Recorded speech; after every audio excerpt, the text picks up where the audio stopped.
अवधूत चिंतन श्री गुरुदेव दत्त श्री स्वामी समर्थ महाराज की जय। स्वामी दत्त सेवा या चॅनलवर तुम्हा सर्वांचे खूप खूप स्वागत। तुम्हा सर्वांचं आरोग्य उत्तमाचं राहू दे, राहिलेलं आयुष्य आरोग्यदायी जाऊ दे, तुम्हा सगळ्यांना दीर्घायुष्य मिळू दे अशी मी स्वामीचरणी प्रार्थना करते आणि माझ्या व्हिडिओला सुरुवात करते। आजचा जो मी उपाय सांगणार आहे तो भगवान श्री श्री विष्णू निद्रा अवस्थेत गेल्यानंतर कोणत्या सेवा करायच्या आणि ह्या सेवा केल्यामुळे आपल्याला काय फायदा होतो तर आपल्या आयुष्यातील अडचणी, संकट, दुःख आणि प्रखर पितृदोष कमी होतो। तर ह्यासाठी आपल्याला काय करायचं बघा। जन्म देणारा कोण आहे? ब्रह्मदेव। आणि पालन करणारा कोण आहे तर भगवान श्री श्री विष्णू।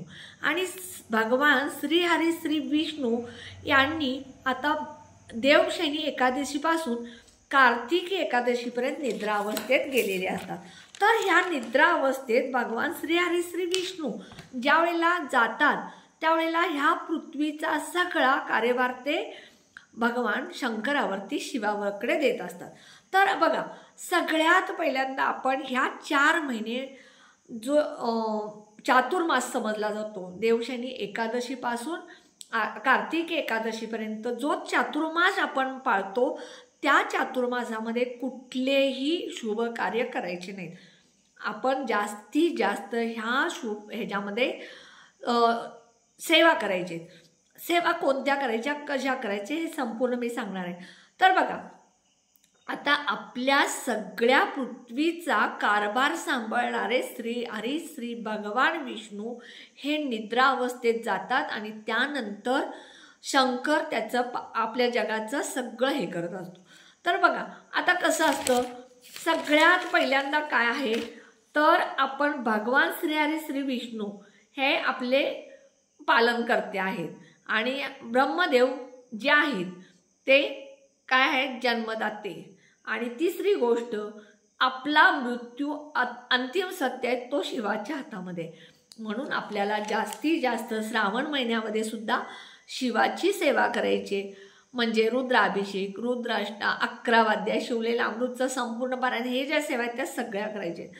आता बघा, आपल्याला शक्य होईल तेवढ्या सेवा करणं गरजेचं आहे। आपण प्रत्येकजण आपण एवढ्या सेवेमध्ये अडकणार नाहीये की जेणेकरून आपला संसार, मुलं बाळ, सासू सासरे, आई वडील, वयस्कर माणसं, नोकरी, व्यवसाय हे सगळं सोडून फक्त तेच आपल्याला करायचं नाही। आपला सगळा संसार, आपली मुलं बाळ, बायको, नवरा, सासू सासरे, दीर, आपल्या घरातलं कुटुंब सांभाळून आपल्याला सेवा करायची आहे मोकळ्या वेळेत। कारण देव असा कधीच म्हणत नाहीये की तुम्ही सगळं सोडून माझ्या मागे लागा। कारण आपल्याला आपल्या आयुष्यातले कर्ज फेडायचे असतील, पैसा मिळवायचा असेल, आपल्या आयुष्यात जर कमवायचं असेल तर कष्ट आणि कर्मसुद्धा महत्त्वाचे आहेत सेवेबरोबर। त्यामुळे ह्या जोडीला आपल्याला फक्त ह्या सेवा करायची। आता अखंड पुण्य मिळते कधी तर भगवान श्री विष्णूंची सेवा केल्यामुळे। जिथे भगवान श्री विष्णू तिथे माता लक्ष्मी 100% असते।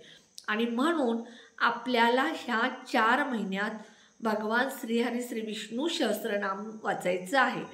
हे विष्णू सहस्त्रनाम तुम्ही कधी वाचायचं तर तुम्ही सकाळी उठल्या सगळ्यात पहिल्यांदा कुठल्याही रील्स, कुठल्याही व्हॉट्सॲप, कुठलेही स्टेटस किंवा अजून काय बघण्यापेक्षा उठल्या तुम्ही यूट्यूबला विष्णू सहस्त्रनाम एकदम शांत स्वरात लावून ठेवायचं आणि आपल्या कानावरती पडलं पाहिजे, आपलं श्रवण व्यवस्थित झालं पाहिजे असं बघायचं।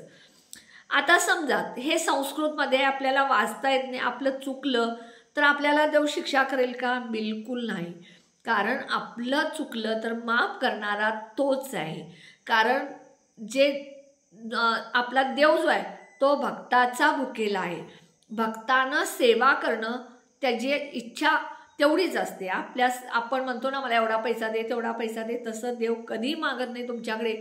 नारळ दे, कापूर दे, अगरबत्ती दे, पेढे दे, हे दे, ते नाही। आपल्या समाधानासाठी आपण ते देत असतो आणि देव भक्तीचा भुकेला आहे। त्यामुळे फक्त नामस्मरण जास्तीत जास्त तुम्ही करायचं।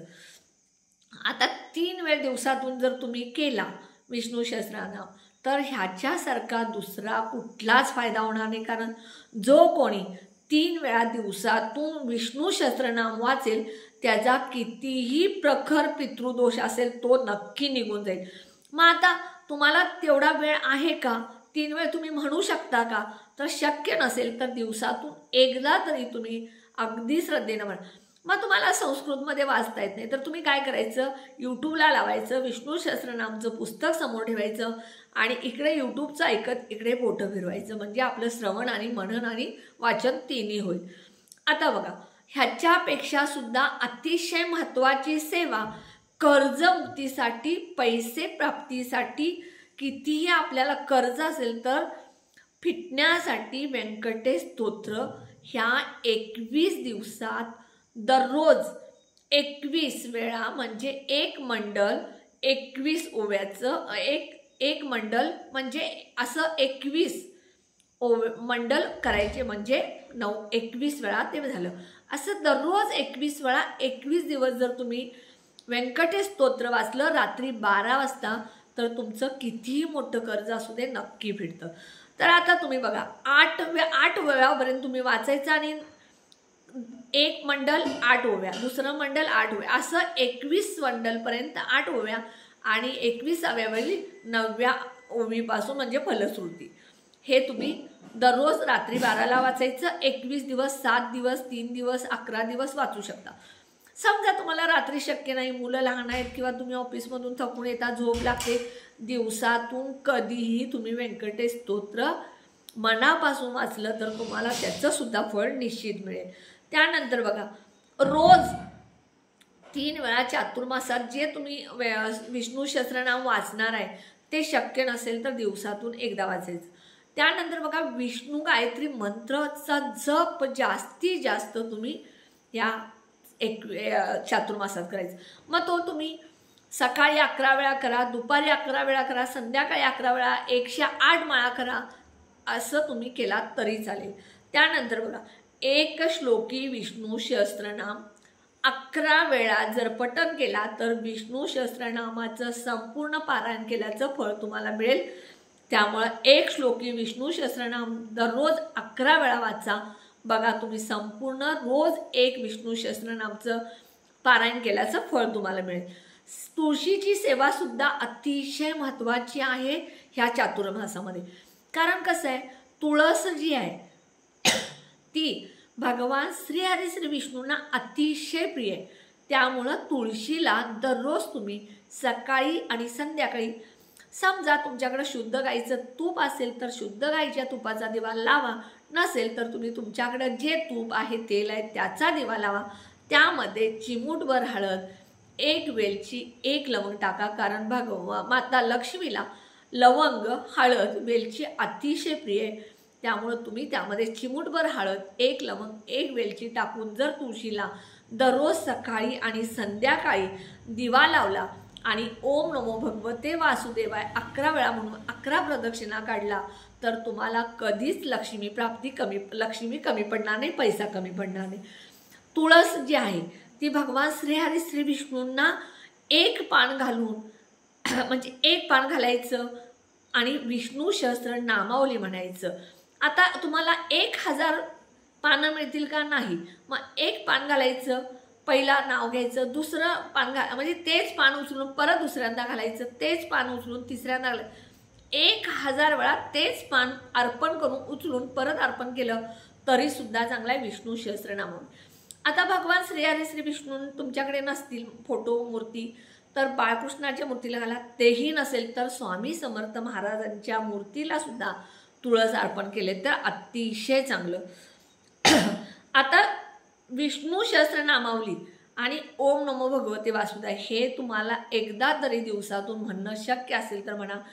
मी दररोज 108 वेळा ओम नमो भगवते वासुदेवाय नमचा मंत्र म्हणते, महालक्ष्मी अष्टकं म्हणते, हनुमान चालीसा म्हणते, खंडोबाचं ओम मल्लारीं जगन्नाथम त्रिपुरारी जगद्गुरु मणिविघ्न माळसाकांतम वंदेहम कुलदैवतम हा मंत्र म्हणते आणि तुळजाभवानीचं स्तोत्र म्हणते.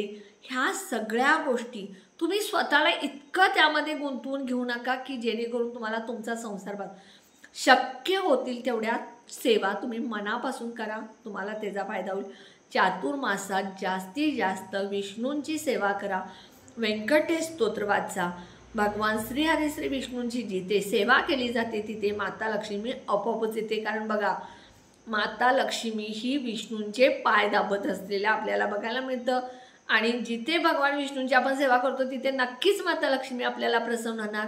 आणि आपल्या आयुष्यातले कितीही प्रखर पितृदोष असू द्यात, संकट असू द्यात, दुःख असू द्यात, पैशाच्या अडचणी असू द्यात, घरामधले वाद असू द्यात, कुठलंही अडचण असू दे, नक्की तुमची ती ह्या 4 महिन्यात जास्तीत जास्त सेवा केल्यामुळं पूर्ण होतील। आणि तुमच्या घरामध्ये नेहमी आनंद, घर नंदनवन गोकुळासारखं घरात सुख, शांती, समाधान, आरोग्य, ऐश्वर सगळं मिळेल। पण सेवा ज्या आहेत त्या अगदी मनापासून श्रद्धेनं करा। 11 वेळा नामस्मरण करा चालेल, पण फक्त श्रद्धेनं करा। 108 वेळा सांगितले म्हणून तुम्ही भर भर भर भर मनी ओढत जर तुम्ही कराला तर काही उपयोग नाही। श्रद्धेनं तुम्ही प्रत्येक मण्याबरोबर तुमचं मन, धन, तन सगळं त्याच्याबरोबर जोडून द्या।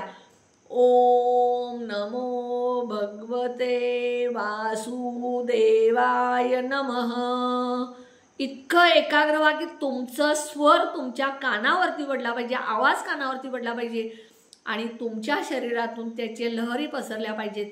आणि त्यामुळे तुमच्या आयुष्यात सगळा आनंद मिळेल। मनापासून श्रद्धेनं विश्वासानं करा। उपाय सांगितलाय तो नक्की करा। व्हिडिओ कसा वाटला कमेंटमध्ये सांगा, कारण तुम्ही जर व्हिडिओ कसा वाटला कमेंटमध्ये सांगितला तर मला प्रोत्साहन मिळेल। मला अजून काय करता येतं का हे तुम्ही सांगत असाल तर ते करेन। आणि व्हिडिओला जास्तीत जास्त शेअर करा, कारण तुमचे मित्र, मैत्रिणी, नातेवाईक, शेजारी, संबंधित ह्या सगळ्यांना माहिती मिळेल। व्हिडिओला लाईकसुद्धा करा।